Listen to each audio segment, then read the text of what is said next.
Doctor గారు నమస్తే అండి. ఓం నమస్తే జీ, వందే మాత్రం. నాభి కరెక్షన్ అన్నారు, అది ఏంటి గురుగారు? ఈ యొక్క వైద్య విధానం ఎలా ఉండే అంటే ఇది అందరు చేసుకునే విధంగా వైద్యులు నేర్పించేశారు. ఎందుకంటే ప్రతి సమయానికి వైద్యుడు వచ్చి ట్రీట్మెంట్ చేయలేరు కదా, అది అందరికీ నేర్పించేశారు. అందుకోసము మీ పాతవారు ఎవరైనా ఉంటే చూడండి ఒకసారి, నాభి జరిగిపోయింది అనేసి అంటే ఇంట్లోనే ముంత పెట్టి సెట్ చేసేయడము, మసాజ్ చేసి ఆయిల్ పెట్టి మసాజ్ చేసి రుద్ది సెట్ చేయడము, ఇలాంటివి చేసేవారు. ఇక ఉంటాయి కదా కొన్ని చిట్కాలు, ప్రతి ఇంటికి ఒక వైద్యం చేసే ఒక స్పెషలైజేషన్ ఉంటుండే. అయితే ఎవరికి ఇంట్లో ఇబ్బంది కాగానే వారు చేసుకునేవారు. ఆ ఇబ్బంది అయిన తర్వాత ఏమన్నా ఇంకెక్కువ ఇబ్బందులు ఉంటే అప్పుడు మందులు ఇచ్చేవాడు.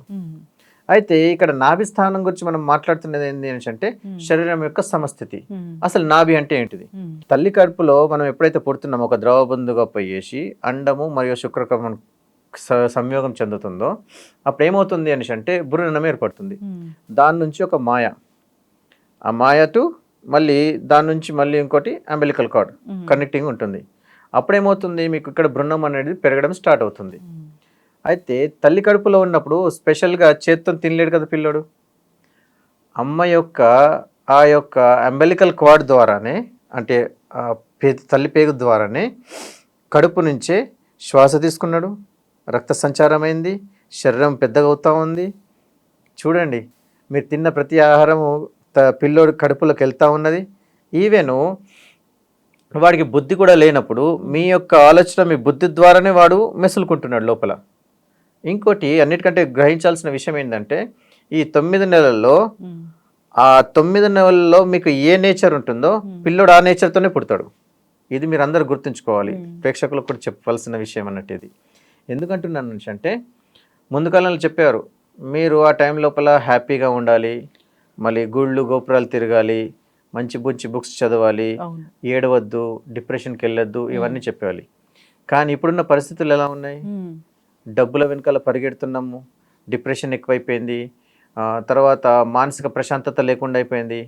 పిల్లలు కూడా అదే పొజిషన్లో పుడుతున్నారు. మీరు ఇంకొకసారి గమనిస్తే చూడండి, 10 సంవత్సరాల క్రితం పిల్లలు, ఇప్పటి పిల్లలు, ఇప్పుడు పుట్టిన పిల్లలు ముంగట సెల్ ఫోన్ వచ్చేస్తే హడావిడి చెందేసి ఆ ఫోన్ని తీసేసుకొని ముట్టేస్తున్నారు, నడిపించేస్తున్నారు. ఇంతకుముందు పిల్లలు లేరు కదా. మనము సెల్ ఫోన్లు మనం పట్టినప్పుడు సెల్ ఫోన్లను చూసి మనం నేర్చుకోవడానికి మెల్లగా ప్రయత్నించినాం. అయితే నేర్చుకున్నది మన బాడీలోకి వెళ్ళిపోయింది, అది తెలిసింది. మనకి ఇప్పుడు పిల్లలు పుట్టిండ్రు అంటే ఆ DNA ద్వారా ఈ యొక్క విద్య కూడా వాళ్ళకి వెళ్ళిపోయింది. అంటే ఇంతకుముందు ఒకవేళ ఒక మాట అనేవాళ్ళు, నీ రక్తంలోనే ఉందిరా నువ్వు ఇట్లున్నావు అని అనేటోళ్ళు. తిట్టు కాదు అది, ఆ గుణం అన్నట్టు. ఇప్పుడు నేను మా ఇంట్లో వైద్యం చేసేవారు, ఆ వైద్యం చేసిన తాలూకు నా జనరేషన్ లోపల ఖచ్చితంగా మా వైద్యులు ఉంటారు. ఆ వైద్యులకు సంబంధించిన రక్తము DNA ఏదైతే ఉందో స్ట్రక్చరు, అది నేను యాక్టివేట్ చేయాలి, అంటే లాక్ ఓపెన్ చేయాలి. అంటే ఉదాహరణకు వంశపారంపర్యంగా కొన్ని రోగాలు ఉన్నాయని అంటారు. కొందరు షుగర్ ఉన్నదనిషో, మానసికంగా ఉన్నదనిషో, పిచ్చలు ఉన్నారనిషో ఇలా అంటారు. అయితే నిద్రావస్థలో ఉన్న ఆ రోగాన్ని మనం క్లిక్ చేయొద్దు. అయితే విద్యలు ఇలాంటివి ఉన్నాయి కదా, వీటిని క్లిక్ చేసి మనం యాక్టివేట్ చేసుకోవచ్చు. అంటే మన అవసరం ఉన్నాయి మనము యాక్టివేట్ చేసుకోవచ్చు. ఇది ఎక్కడ జరుగుతుంది? కరెక్ట్గా ఆ పిల్లోనికి ఆ జ్ఞానాన్ని ఇవ్వాలి, అంటే అది గురుముఖంగా మనం చేసుకోవచ్చు. ఇలా ఈ విధంగా నాభి వ్యవస్థ. అయితే నాభి వ్యవస్థ లోపల మనం మాట్లాడుకుంటే ఎప్పుడైతే తల్లి ద్వారా మనం అన్ని తింటున్నాం, అంత పెద్ద పిల్ల భ్రూణం పెరిగిపోతుంది. పెరిగిన తర్వాత 72,000 చిల్లర నాడులు బాడీకి కనెక్ట్ అయి ఉంటాయి ఆ నాభి ద్వారా. ఎప్పుడైతే తల్లి కడుపులోకి బయట పడతాడో ఇప్పుడు ఏం చేస్తున్నారు, అలా తీసేసి తల్లి నుంచి వేరు చేసి క్లీన్ చేసి చేసేస్తున్నారు. ముందు కాలంలో అలా చేయకపోయారు. అలా కనంగానే తీసి ఆ పాపని ఛాతి మీద పెట్టేవారు. ఆ ఛాతి మీద పెట్టిన తర్వాత కొద్దిసేపటికి ఆటోమేటిక్లీ ఆ పిల్ల ఏడ్చి ఆ వేడికి రిలాక్స్ అయ్యేది.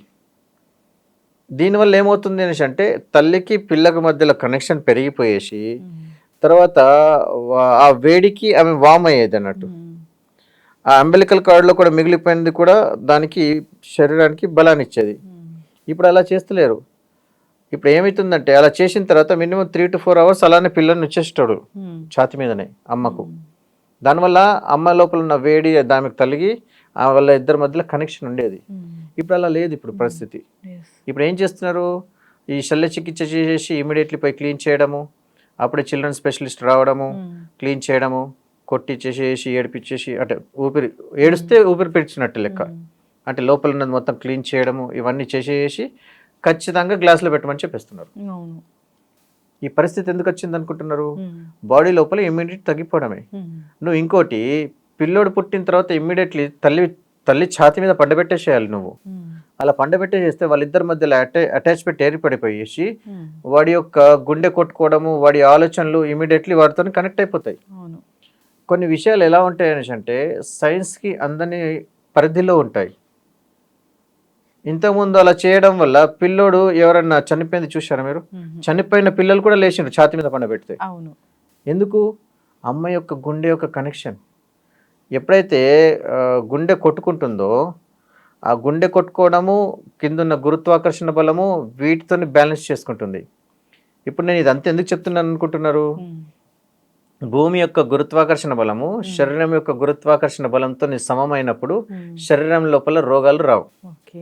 ఎప్పుడైతే పిల్లోడు పుట్టిన తర్వాత నాభిని మనం సెట్ చేసేసి చేస్తున్నాము, అయితే శరీర స్థానము అంటే ఏవైనా మనం బరువులు అవి ఏమైనా లేపామనుకోండి, అప్పుడు నాభి స్థానము అష్టదిశల్లో మేము కొలుస్తాము.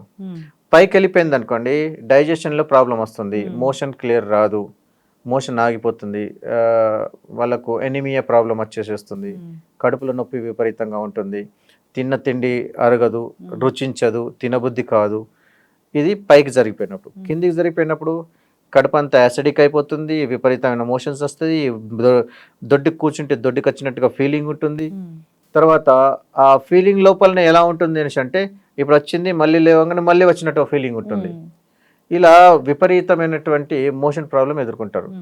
అయితే దానికి ఏంది, నాభి చికిత్స చేసే వారి దగ్గర వచ్చేస్తే 3 to 5 minutes లోపల దాన్ని సెట్ చేసేస్తారు. అంటే బాగా ఎక్స్పీరియన్స్ ఉన్న వాళ్ళు, లేకపోతే 15 నిమిషాలు 20 నిమిషాలు వాళ్ళు తనలాడుతూనే ఉంటారు. అయితే చాలా సెన్సిటివ్ ఇష్యూ అది. సో దానికి ఏం చేస్తారంటే పండబెట్టేసి వేలు లాగేసి జస్ట్ పెళ్ళికి కూర్చోపెట్టేస్తారు, సెట్ అయిపోతుంది. దాన్ని ఆ విధంగా చేసేసుకొని మనం నాభి చికిత్స చేసుకోవచ్చు. ఖచ్చితంగా అండి. ఇబ్బంది పడుతున్న వాళ్ళు ఎవరైనా కానీ ఒకసారి కాంటాక్ట్ చేయాలని కోరుకుందాం. ధన్యవాదాలు గురువు గారు. ఓం నమస్తే జీ, వందే గోమాతరం.